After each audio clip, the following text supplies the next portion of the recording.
What's up, everybody, and welcome back to Amish's Mets in the Barnyard. First off, I want to say Happy New Year to everybody. Hope you had a happy holidays. Time to get back into flow of things, though, and I've been off. Took a little break for a little while, but back to talk some Mets. Sadly, there's still much not to talk about. It's like Groundhog Day almost. Like every day is the same thing. Nothing's going on. It's just rinse and repeat. We're all waiting for something, but there's nothing. We've been tied to a few guys. Lucas Giolito was one of them. He ended up signing with the Red Sox.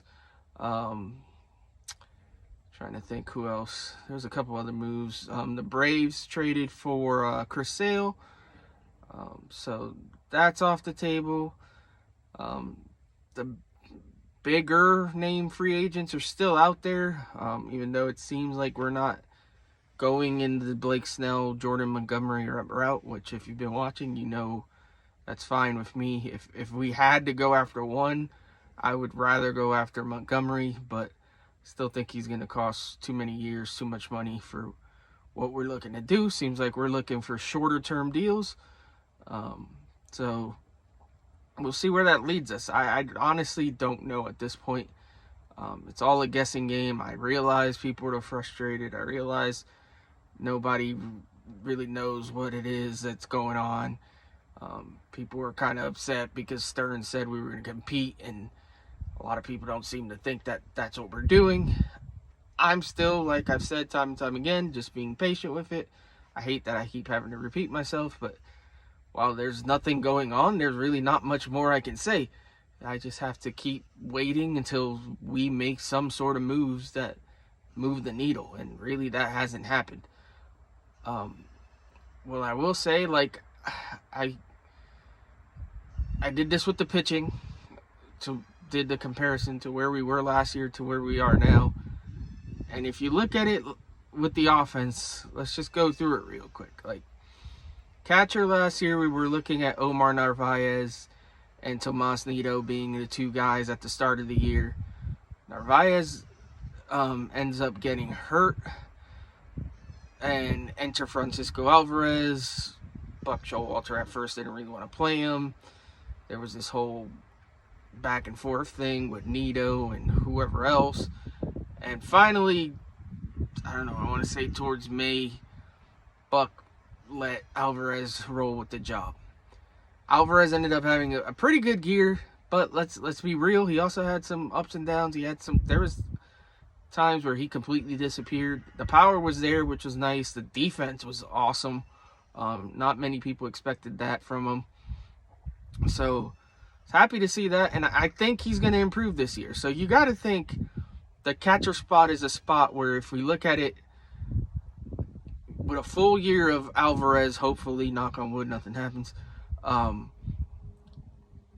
that we get a better overall production from the catcher spot. So that's a spot where you can say, all right, we can improve there. First base, Pete Alonso. Pete Alonso had, I mean, the power numbers were there, but for him, he had a down year. That batting average was down. He was streakier than usual. He got hurt there for a little bit. So if Pete bounces back to his more typical numbers, you got to think there's a little bump there, improvement there. Second base, Jeff McNeil. Seems like he's going to be our second baseman. Obviously, last year was a down year. This year, you would think, would hope.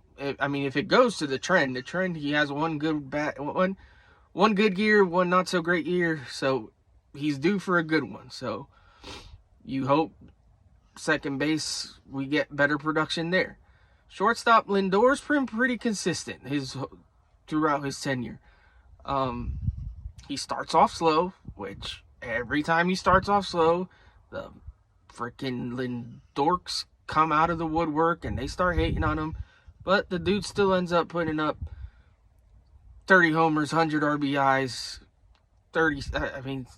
stealing bases now with the new rules. Like, Lindor's is legit.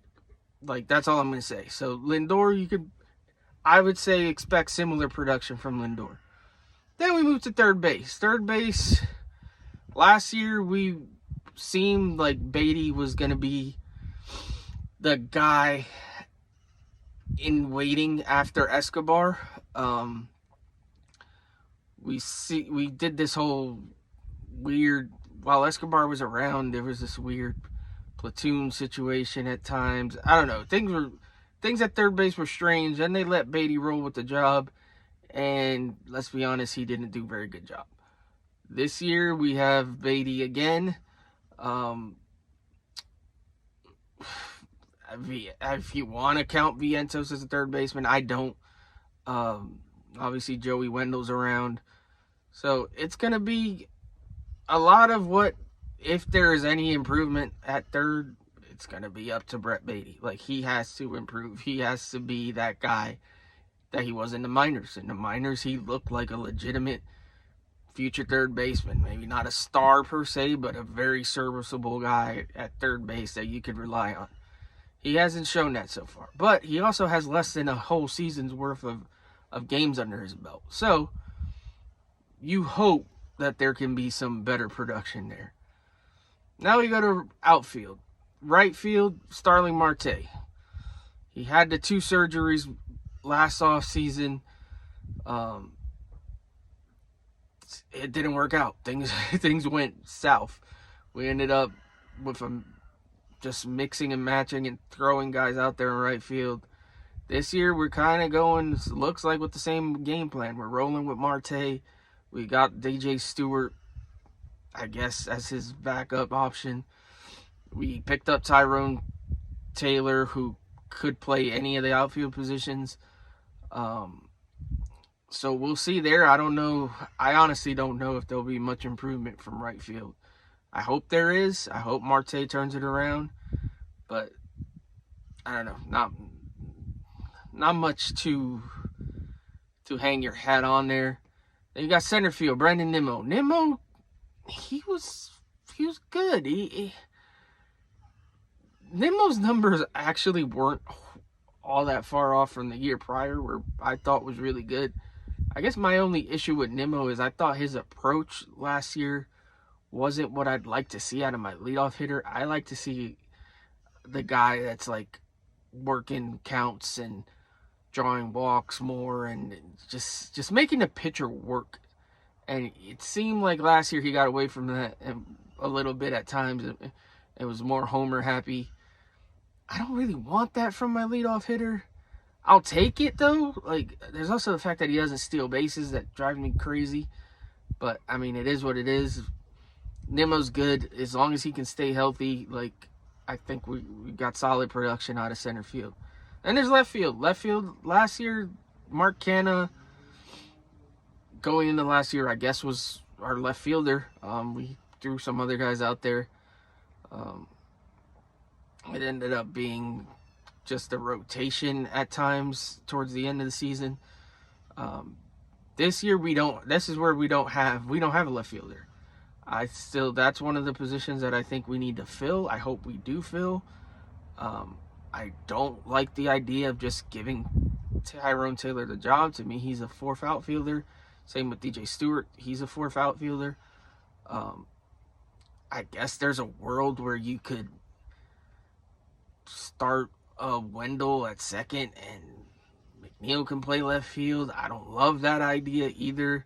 Wendell, to me, is, again, more of a utility guy. He's that Guillorme type player. So I really hope left field is one of the positions that we're looking to upgrade. Same with DH. DH was a black hole last year. Daniel Vogelbach sucked. Our options in-house, again, Mark Vientos. Vientos showed flashes at the end of last year, but there's holes in the dude's game, and I don't know if he can really run with that job. Can he be better than Daniel Vogelbach? I definitely think that. DJ Stewart, I guess, is another option there too. I don't love those options either. That's another position I feel like we need to upgrade, and to me, that's Justin Turner or JD Martinez, maybe even Jorge Soler, but I think he might be too many years, too much money. But if we can get a Turner or a Martinez for that DH role, like, that's an instant upgrade to me.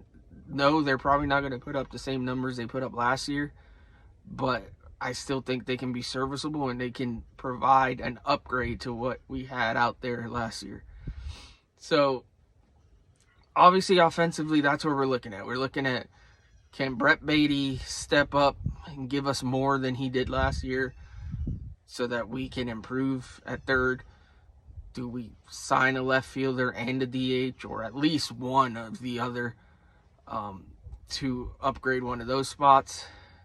And then the other spots are pretty much full with the same guys. So there is, to me, that there's room for improvement. And I don't think the offense last year was necessarily horrible. The pitching was really bad.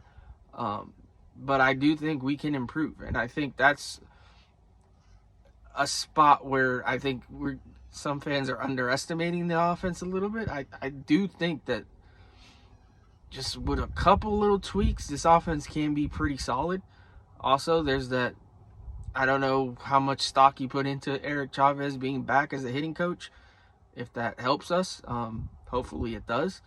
So there's that. So I don't think, I go back to it. I just don't think 2024 is a lost cause yet. I think there's moves to be made that can get us to where we need to be competitive. So I continue to just wait and see if we get there. I do think this team is better than some are giving them credit for, just right now on paper. But they're definitely not there yet. And obviously we need this starting pitching. We need at least one, if not two starters still. I really do believe that. And I don't know where it's coming from. I really don't. I don't know if they want to spend the money on the free agent market. Maybe there's a trade in the works that we're just not seeing yet. I hope so. And then I do truly believe we need one solid back end reliever, an 8th inning guy, 7th, 8th inning guy. I think that's important. I think we need to get that. I don't know if I don't know if that's coming from the free agent market or if that's coming from a trade. We shall wait and see. I still believe in Stearns. I know it's not easy to have faith and just be patient, but at this point, what can we do? It is what it is. The offseason is moving at a snail's pace. Some moves have been made. The bigger end moves were made finally, but they took a while. And then we had the holidays. More stuff went on during the holidays than I expected, to be honest. I didn't expect it to be quite as active, so a few little things did happen. But still, more now that we're past New Year's, now things I think will start to kick up again. I mean, it's already January, so pitchers and catchers report in February. So spring training starts in February. So like we don't have a ton of time left. Stuff has to happen here eventually. So hopefully Stearns has stuff in the works. Hopefully I can make more videos talking about actual moves. And maybe some actual rumors. There's not much out there other than we've been connected to Turner and Martinez. The pitching market right now, I don't know who we're connected to. Giolito was a name, and he obviously is off the board, so we shall see. But that's it for this video. Just wanted to kind of, again, show a little comparison. I mean, it wasn't a deep dive. I didn't look into numbers and all that. There will be time for that. Right now, I want to wait till we have like a more firm grasp of what this team is before I really start diving into numbers and stats and everything. Plus, some people just tune out when you start talking about numbers, and I get it, especially the advanced stats, which I like, but I know a lot of people don't. So, anyways, that's where we're at. I'm going to try to be back. Hopefully, every day the rest of this week, so through Friday. If something happens on the weekend, I'll probably do a video too. just, I don't know, running out of things to talk about, to be honest, but we'll figure it out. Thanks for watching. Also, remember, you can listen on Spotify, Apple, Google Podcast, or whatever. Like, I'm out there on different platforms, so if you need to, if you're looking for the audio version of this, you can check it out. If you're watching on YouTube, please like, comment, subscribe. I appreciate all of you. Let's go Mets, and we'll see you guys tomorrow. Thank you for watching. Please like, comment, subscribe, and stay tuned for the latest video.